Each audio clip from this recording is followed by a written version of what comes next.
Hello bachcho, let's read out the question first. Explain the effect of first, the presence of impurities, and second, temperature on the surface tension of liquid.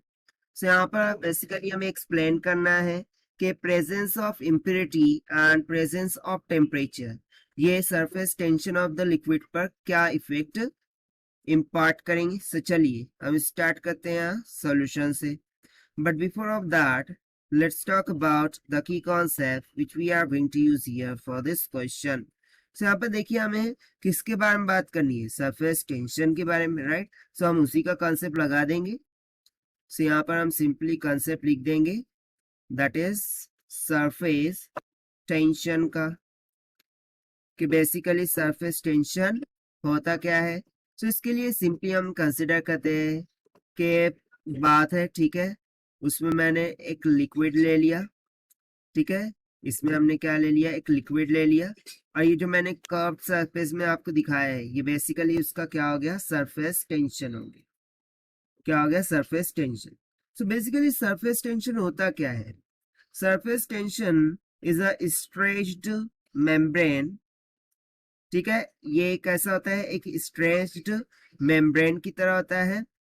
And basically surface tension बनता क्यों है, सो इसका कारण ये होता है, this is form because minimum surface acquired, ताकि minimum से मिनिमम सरफेस को एक्वायर किया जा सके, ठीक है। सरफेस टेंशन बनता क्यों है, ताकि मिनिमम से मिनिमम सरफेस को एक्वायर किया जा सके।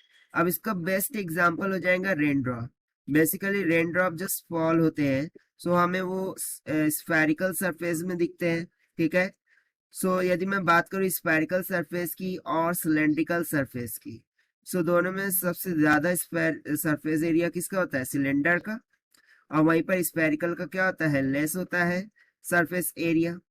सो इसीलिए जो रेनड्रॉप्स होती है वो स्फेरिकल फॉर्म में फॉल होती है, just because of less surface area, ठीक है।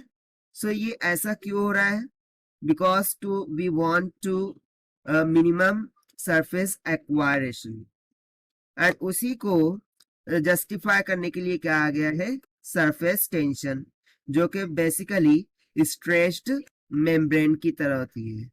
It is just like stretched membrane, ठीक है, ये कैसी होती है, स्ट्रेच्ड मेम्ब्रेन की तरह होती है, ठीक है। नाउ फर्दर यदि मैं बात करूं सरफेस टेंशन के बारे में, ठीक है, सो और हम इसके बारे में क्या बोल सकते हैं, it is the property of liquid by virtue of which the liquid tends to acquire minimum surface tension। वही चीज यहाँ पर एक्सप्लेन की है कि ये एक ऐसी प्रॉपर्टी है जिसके द्वारा हम कम से कम सरफेस टेंशन को एक्वायर कर सके। अब देखिए ये सरफेस टेंशन क्या इम्प्योरिटीज एंड टेम्परेचर के कारण से अफेक्ट करेगा, वो हमें यहाँ पर बताना है, राइट। तो चलिए हम इसका स्टार्ट करते हैं पहले तो फर्स्ट पॉइंट से।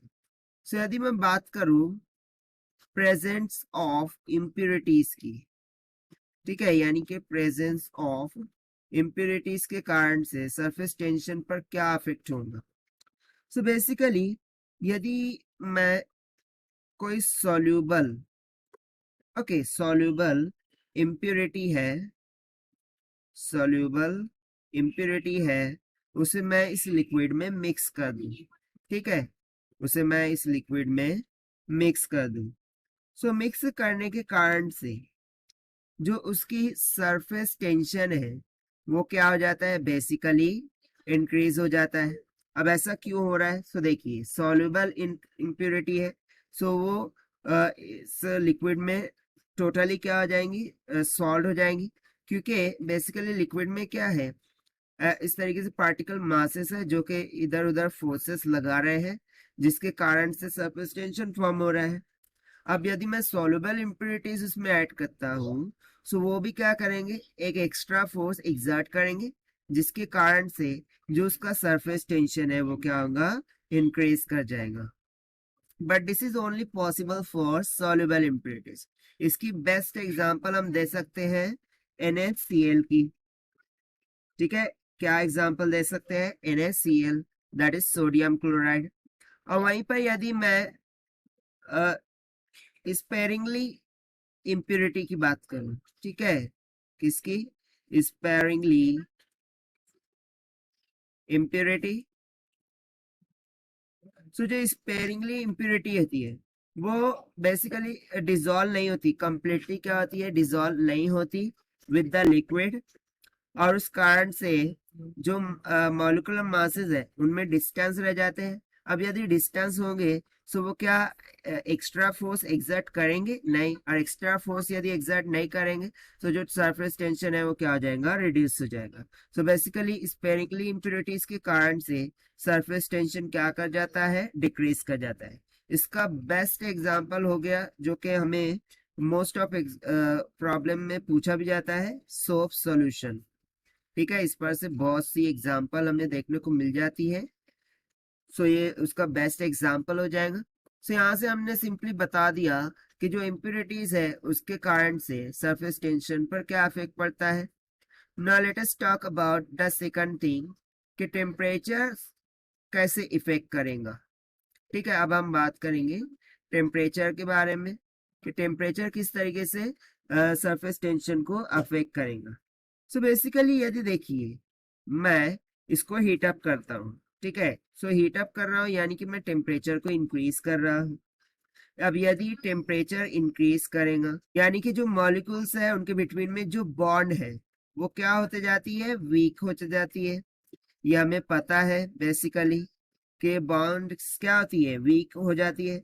और वीक होते होते एक पॉइंट पर ये बॉन्ड ब्रेक्स हो जाती है और लिक्विड गैसियस फॉर्म में कन्वर्ट हो जाता है। अब यदि बॉन्ड वीक हो जाएंगी सो बताइए फोर्स ज्यादा लगेगी या नहीं? फोर्स क्या होंगी? रिड्यूस होंगी। फोर्स रिड्यूस होंगी तो सरफेस टेंशन क्या हो जाएगा? रिड्यूस हो जाएगा।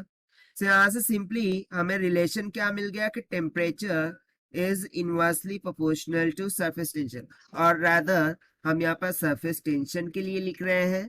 सो इसके लिए मैं रिलेशन क्या लिख सकता हूँ कि जो सरफेस टेंशन है it is inversely proportional to temperature.